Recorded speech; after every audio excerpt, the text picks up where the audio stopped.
चला तर मंडळी, आज आपण मस्त सुजी, बेसन आणि साखर आणि मिल्क पावडर याच्यापासून मस्त अशी आपली एकदम जबरदस्त मोदक बनणार आहे। माझी तशी एक मोदकची रेसिपी अपलोड झालेली आहे सध्या।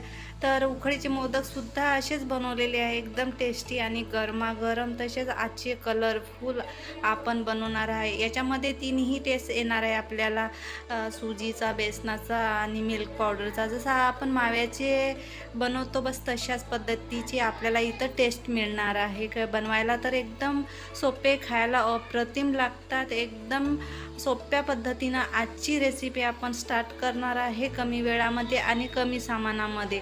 जर माझ्या रेसिपी तुम्हाला आवडत असेल तर प्लीज प्लीज प्लीज प्लीज जास्तीत जास्त लाईक, शेअर, सबस्क्राईब करणं विसरू नका आणि अशाच नवनवीन रेसिपी माझ्या बघत राहा। तर चला आजची रेसिपी आपण स्टार्ट करूया। तर मी घेतलेली आहे 1 वाटी साखर, बेसन घेतलेली आहे 1 कप, अर्धा कप सुजी आणि इथे तूप घेतलेलं आहे। थोडीशी मी इथं घेतलेली आहे तीळ आणि ड्रायफ्रूट आणि मिल्क पावडर।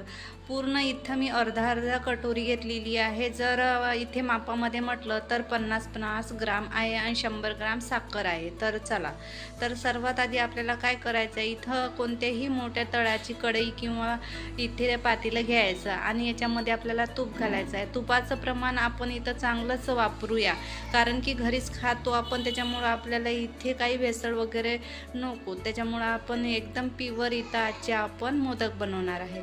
तर मी भरून 2 टीस्पून इथं तूप घातलेलं आहे, पाहू शकता। थोडंसं इथं मेल्ट झालेलं आहे, दिसतच असेल तुम्हाला। तर सर्वात आधी आपण इथं सुजी भाजून घेऊ। सुजीचा कलर बिलकुल चेंज करायचा नाही आपल्याला, फक्त याच्यामधलं जेवढं कच्चापण आहे तेवढं आपल्याला दूर करायचं आहे।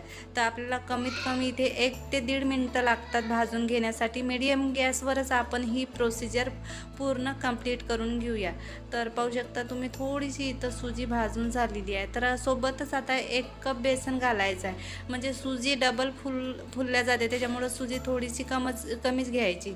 तर आता सुजी आणि इथे बेसन चांगलं भाजून झालेलं आहे। कलरही छान इथं आपल्याला आलेला आहे। सुजीमध्ये बेसनाचा कलर एकदम आपल्याला ओरिजिनल मिळतो। तर पाहू शकता तुम्ही, बेसनाचा कलर जो राहतो थोडासा येलोच राहते, त्याच्यामुळे आपल्याला काही कलर वगैरे टाकायची गरज नाही। इथे मी टाकलेलं आहे थोडीशी इलायची कूट आणि ड्रायफ्रूट। आता ड्रायफ्रूट तुमच्या आवडीनुसार तुम्ही टाकू शकता। तर सर्वात लास्टमध्ये आपल्याला इथं काय करायचं आहे, मिल्क पावडर टाकायचं आहे। मिल्क पावडर जे आहे तर माव्याचा आपल्याला इथं टेस्ट येतो, त्याच्यामुळं आपण इथे अर्धाच कप इथं मिल्क पावडर टाकायचा आणि 1 कप साखर घालायची।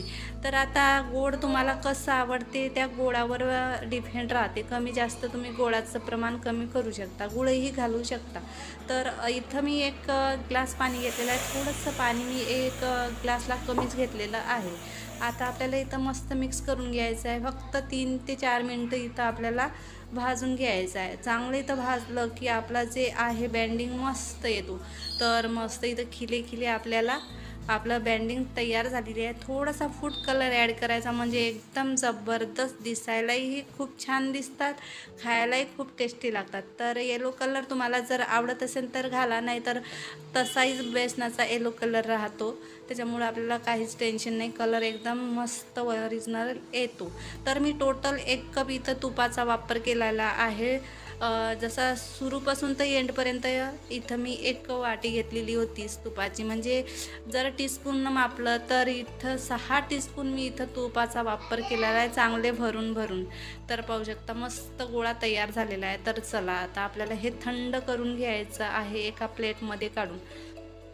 तर आपण जास्त इथं थंड करायचं नाही, गरमागरमच बांधायचे, म्हणजे हाताला चटके न लागता एवढंच गरम ठेवायचं आहे, कारण की तूप आहे त्याच्यामुळं हात जळण्याचे, फोडं येण्याची शक्यता राहतो। तर असं आपल्याला वाटलं की थोडंसं हलकंसं गरम आहे तर बस, आपल्याला इथं मोदक तयार करून घ्यायचे। तर मी साच्यामध्येच करून घेते, साच्यामध्ये मस्त कलरही छान दिसतो आणि मस्त कळ्या येतो। याला तूप लावून घ्यायचं आहे मस्त, तुपाचा हा आपल्याला जास्त वापर केला तर त्याच्यामुळे हेल्दी आपल्याला मोदक बनवून तयार होतो। तर कमीत कमी आपण 2 दिवस हे फ्रीजमध्ये ठेवून मोदक खाऊ शकतो, एवढे छान मस्त बनतात, एकदम लुसलुसीत आणि एकदम सॉफ्ट। जसे आपण माव्याची बर्फी किंवा पेढे वगैरे आणतो बस तशाच पद्धतीचा इथं आपल्याला मोदकमध्ये टेस्ट येतो. आपण बेसन, सुजी, मिल्क पावडरचा वापर केला त्याच्यामुळे एकदम हेल्दी आहे. जरूर एक वेळा याच पद्धतीने ट्राय करा, तुम्हाला नक्की आवडेल.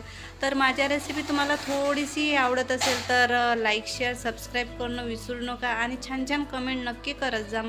तुमच्यामुळं मला प्रोत्साहन मिळेल आणि मी जास्तीत जास्त मेहनत करून छान रेसिपी अपलोड करणार. तर हा बघा ड्रायफ्रूटची जी आहे, तर याच्यामध्ये कुठं कुठं ड्रायफ्रूट वगैरे दिसतात. इथं पिस्ता वगैरे टाकू शकता तुम्ही, मस्त छान दिसतात पिस्त्यामध्ये बी. तर ड्रायफ्रूट आपल्यावर डिपेंड आहे.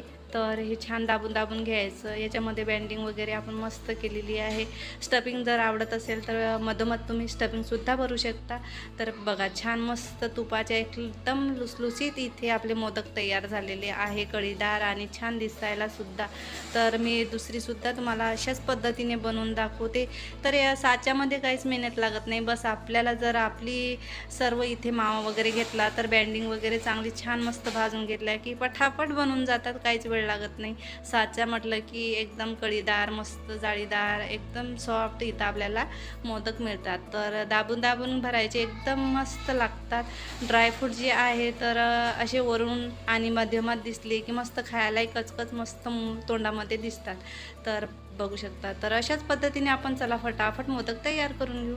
तर हा बघा मस्त मी सर्व मोदक तयार केलेले आहे. दिसायलाही खूप छान, कलर तुम्हाला दिसत असेल खूपच छान आलेला, दिसायलाही खूपच सुंदर, एकदम गुबगुबीत अशी आजचे आपले मोदक बनवून तयार झालेले आहे. बघू शकता तुम्ही, कमी वेळामध्ये आणि कमी सामानामध्ये याला आपण आज बनवून तयार केलेले आहे. कशी वाटली तुम्हाला आजची रेसिपी नक्की कमेंटमध्ये कळवा. आवडली माझी रेसिपी तर थोडीशीही तर लाईक, शेअर, सबस्क्राईब करणं विसरू नका.